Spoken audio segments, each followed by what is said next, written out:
Hi friends, welcome to my YouTube channel. ఈరోజు అయితే మేము బిర్లా మందిర్కి అయితే వెళ్ళాము. మనకు ఎక్కడికి వెళ్ళినా కానీ లేడీస్కి కోసం అయితే ఎక్కడైనా జ్యువెలరీ షాప్స్, బ్యాంగిల్స్ అవన్నీ అయితే ఉంటాయి. నాకైతే ఫస్ట్ తెలీదు అక్కడ ఏ టెంపుల్ ఉందో. అలా వెళ్తూ ఉంటే శివుడి విగ్రహం కనిపించింది. వావ్, అంత పెద్ద విగ్రహం నేను ఎప్పుడు చూడలేదు.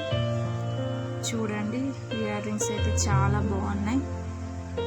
కాస్ట్ కూడా అంత ఎక్కువ ఏం లేదు. నేనైతే తీసేసుకున్నా కొన్ని. నాకు నచ్చిన దేవుడు శివుడు. అక్కడ ఒక సెల్ఫీ అయితే తీసుకున్నా.